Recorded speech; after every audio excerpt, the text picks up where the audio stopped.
Chained Ring should allow air dash out of combat. Chained Ring is an interesting option that basically nobody runs outside of very niche builds, and I believe Chime, because of the effect where it disables your own air dash. I mean, I've never seen anyone use this ring myself. Given that mobility is king, it's fair that restricting your options can be really rough. However, it also guts your travel by preventing you from doing basic mobility stuff to get around the map. Thus, Chained Ring should only disable your air dash while in combat to make it much less penalizing to use. I don't want to have to take my ring off to like walk around the map or do layer 2. Like, all it really changes is that you don't have to unequip it, which is stupid in the first place, because like, yeah, I can completely change the downsides of the ring by equipping and unequipping it before and after a fight. So what is the point of it actually even working like this in the first place? Welcome back to another Reaconteur suggestions video. Yeah, third Japan video. I think this is gonna be the last one going out for you guys, so don't expect any more videos from me until June. I know, I'm sorry. Anyway, once I come back from Japan, I'll make my 2 Japan videos, which will be on the live channel, and you guys can watch those and enjoy those, and the upload schedule will be back to normal sometime early June, or even a little bit before June, like the last day of May I get back, or whatever like that. Anyway, hope you guys enjoy, and let's get straight into it. The Flora Update Revised. Guild-based edition. An XL-sized room known as the Garden, which holds 10 small garden beds, and it can hold 5 plants per garden bed, alongside 4 large garden beds, which are able to hold 4 small plants and 1 large tree or larger plants. A new tool is added, being the harvesting knife. The tool is similar to a fishing rod or other items like an axe.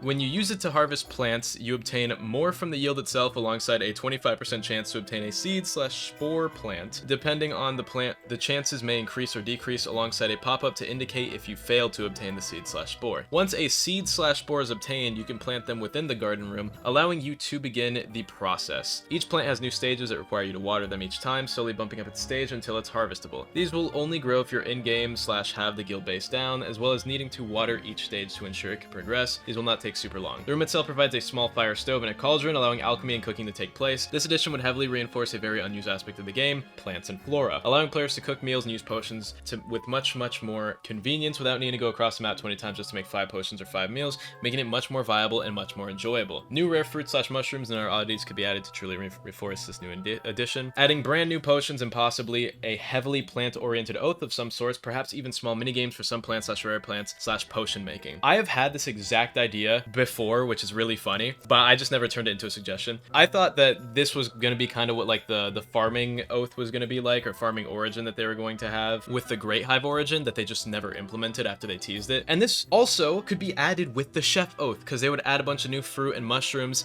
And what I wanted the chef oath to be was kind of like what I wanted cooking in Deepwoken to be from the beginning, where it would be like cooking from The Legend of Zelda Breath of the Wild, where you kind of just throw stuff in a pot and it makes various dishes, and depending on what you put in it, there would be different side effects or different buffs and debuffs, and then different lengths for those buffs depending on how potent your mix is. Except, you know, Deepwoken didn't make the cooking very good at all, and Chef Oath is like 6 months delayed behind what we should have, because we're supposed to get the Chef Oath like a year and a half ago. And then also alchemy is kind of lame right now, but at the same time, this would be kind of a buff to alchemy, but I don't mind it if it comes with cooking additions. And then we get Grow a Deepwoken. It's like Grow Garden and Deepwoken. That means the game's gonna have 1 trillion players. And then maybe you could play little plant mini games. You could grow like a Venus flytrap, and that could be like a rare ingredient, and when you grow the Venus flytrap, you have to play a little game where you have to like, you're the Venus flytrap, you have to catch flies. That'd be sick. Right now there are a decent amount of attacks in game that can be parried/blocked/dodged, but are also jumpable/crouchable. Notable examples include Sovereign Bangle Crit, King Thresher Body Slam, Thresher Tail Swipe, Iron Tether, Marrow Maid Boot Stomp, Titus Shockwave attacks. That's why I introduced a new concept, Cautionary Telegraphs, off by default to avoid too much overcomplication, but can be turned on if the user wishes to. Whenever an attack is not jump or crouch only, but they can be avoided by doing so, the telegraphs will have 2 new designs depending on the attack type. Attack has a telegraph that is not jump/crouch only, i.e. block only, no dodge and parryable, but can also be avoided by jump/crouch, which includes attacks like the King Thresher Slam and Marrow Maid Boot Stomp. The inner sigil and sound cue of the telegraph will stay the same, i.e. block only is still blue, but the outer ring of it will change to either white for jump or yellow for crouch. Okay, so it would just make it so that way if something is avoidable by more than one means, it would color the little telegraph holograph thing, which is like the little sigil looking thing that they added a few updates ago. I think it might have came with Valve Iron, but I'm not completely sure. But I'm like 95% sure it came with Valve Iron.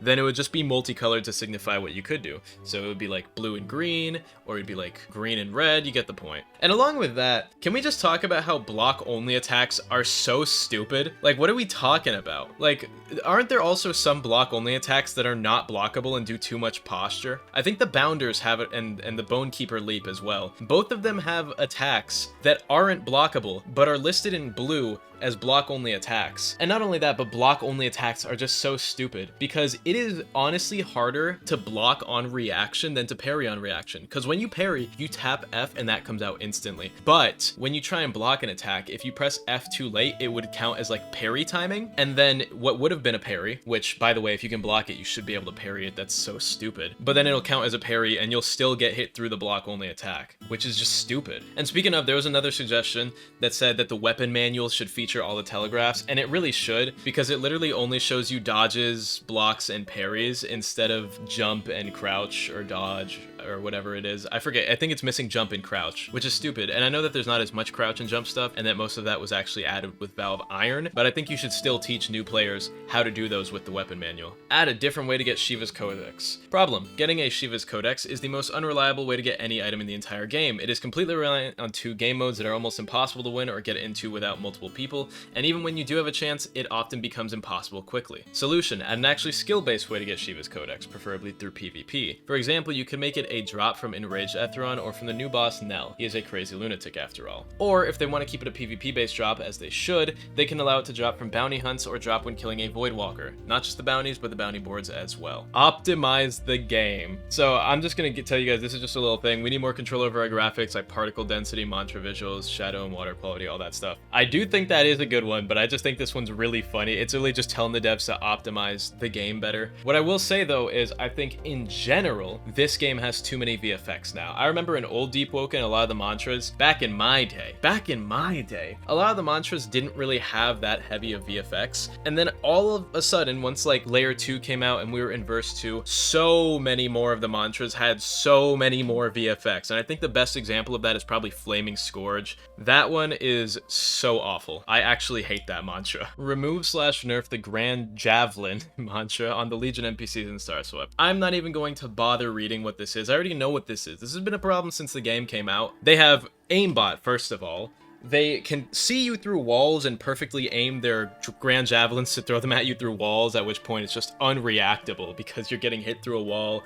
They just send you flying off of cliffs all the time because all of Starswept Valley is just like an archipelago of cliffs. It's just stupid. I can't even tell you the amount of times I've died to something like that, but this guy did put a clip in here, so let's watch it. I want to see what happened to him. This is the quietest clip ever. Is he gonna get hit through a wall or something? Oh my god, this is the quietest and laggiest clip ever. Oh my god, dude, his internet is awful. I like the drip though, it's actually not that bad. Why don't I get people like this submitting to my drip compilations? Why are they all trash? Okay, that just... What? That came out of nowhere. Oh, okay. Oh, and also that right there. Why can they throw them in more directions than you can? I'm pretty sure, I'm not sure if they buffed the mantra itself, but you as a player can only throw it forward. You can't aim where you throw your Grand Javelin. So why can they throw them like up and down and sideways and shit? It's so stupid. That shouldn't be a thing. Make auto parry breaker a base feature. And this one was deleted, probably because it's kind of stupid. So this one, like obviously auto parry breaker lags the game. And yeah, I mean, apparently there's exploits that break auto parry and they wanted to put it into the actual game, but it's pretty laggy and the devs would have to optimize it. But also this is kind of just like a obviously sort of thing. Like obviously the devs would try and do things like this to implement it into the game to make the player experience better. New staff legendary, the Will-O-Whispers.